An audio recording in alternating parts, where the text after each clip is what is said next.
Have you seen Zandile? It's a conjunction of two artistic souls destined to breathe life to an amazing story. So this is where director MoMo Matsunyane meets the legendary Gcina Mhlophe. She's obviously a powerhouse of South African literature and storytelling. His works have inspired generations. Now, the 8-year-old girl, full of dreams and laughter, painted a stark portrait of resilience amidst the struggles of financial hardship and even just political unrest in Durban. And so in this two-hander, Sisekho Velelo, playing Gogo, Lulama, Lindiwe, and the old woman, as well as Zevie, Mampofu, who plays also one of the characters, Momo. And the cast members are going to be joining us here in studio to chat a little bit further about this. Good morning, ladies, and thank you. Thank you for joining us. Thank you for having us. It was so nice to see your reactions to the images. It's like you work so hard and then you birth this and then we get to be part of this immersive experience. But thank you for paying homage to a legendary, an icon in our country. We were speaking to her about her passion for languages, for storytelling, the need to tell our stories in our home languages as well. So perhaps we could start with that. What was that inspiration for you, Momo? This is such a huge moment for me. Over 11 years ago, I had the honor and the privilege of playing Zandile, which is now being played by the amazing Zevie, Mampofu. And it was directed by Kucho Green, and I was playing alongside Zevie. And Mam Gcina was present at that production.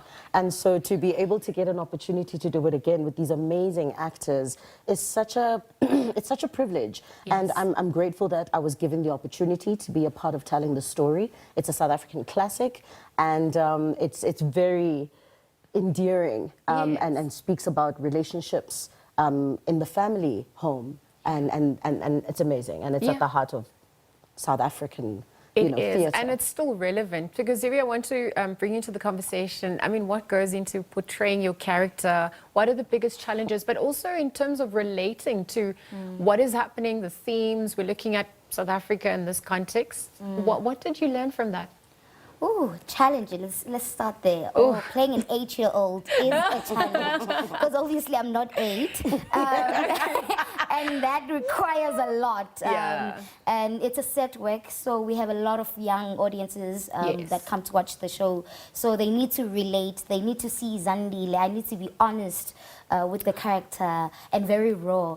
But the themes, man, it's around abandonment, how to raise a girl child, love and dreaming. Because of Zandile in Durban, she's this girl that has dreams. Gogo allows her to dream, and she has imaginary friends, and then transition to Transkei. Here you have to be a woman, you have to be old, you have to grow. And there's that. And the only thing that keeps her alive is the hope that she will find Gogo.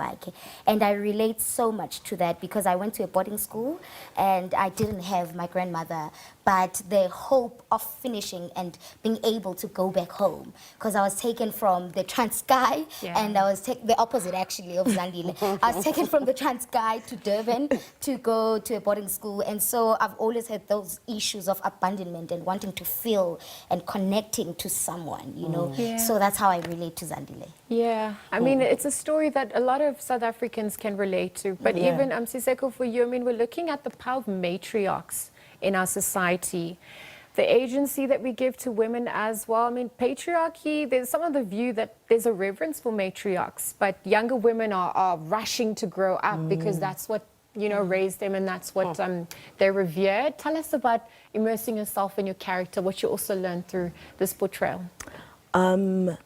I play multiple, and I play multiple matriarchs. So I play 3 women at very different stages in their lives who've had very different experiences and see the world really differently. And I think it's the generational gap between them, as well as being the product of their environments. I think that's something that's really evident in the story. It's the environments that we grow up in that shape us. And Zandile holds on to that environment with her grandmother, who's very nurturing, who creates a conducive space for her dreams and nurturing those dreams and encourages her to dream. Whereas Lulama is the exact opposite. Lulama is just like, look, I am going to live vicariously through you to a certain extent.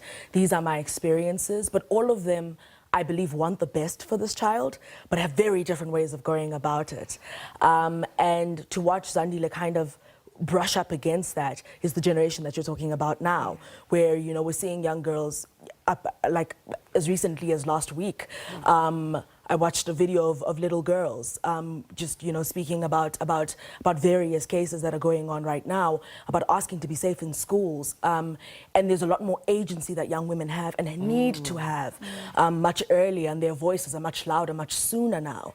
In this piece, which is so old, we're seeing that generational change, and those loud hailers becoming bigger and bigger, and those ideas growing within these women, because they're all at different stages, you know? Yeah. Yes, and then that's all of us, right? Because we all go through those. And I wonder what the process must have been like, because you collaborated with Gcina. And so, I mean, that must have also taken another turn, the rich depth that she would have also offered alongside you. Yeah, I wish she was closer, even more. But it's a privilege to be able to have access to someone who really is seen as a custodian of South African storytelling. You know, she was a pioneer, and I'm grateful that our names are sitting next to each other on this amazing project. It's an honor for me. I wonder if you're looking at the challenges with this production as well, resources, etc. What goes into that? We're also looking at the relevance of theatre now, because it's obviously being part of the conversation starters in our society, and its relevance is coming to the fore once again, which is good, because we need these conversations and we need the healing that also is evoked through it. Tell us a little bit more about that experience as those who are part of it and are also spearheading it further. Sure. Is this a decent question?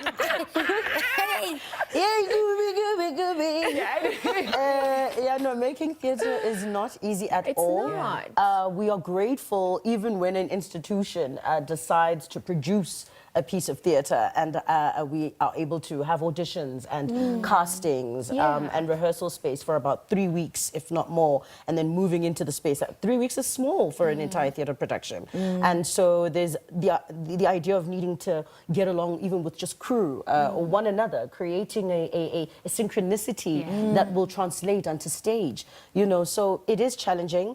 It is challenging when not everyone is as fired up about the thing that you are about, and so as a leader to have to pull everybody, whether it's crew or whoever, you know, whatever department needs attention, you have to rally that and make sure that it happens, because at the end of the day the most important thing is the work, you know. But the challenges are still there, but theatre is very relevant. And don't be fooled. There are so many amazing shows that are happening right now, whether it's at the Teatro in Monty or Pop Art or Joburg Theatre or the Market. There are amazing shows that are out right now. And so whoever said theatre is dead is a liar.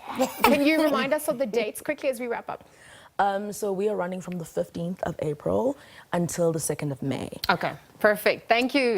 Director, cast members of Have You Seen Zandile? Of course, it's a play written by legendary Gcina Mhlophe. It's currently showcasing at the Soweto Theatre.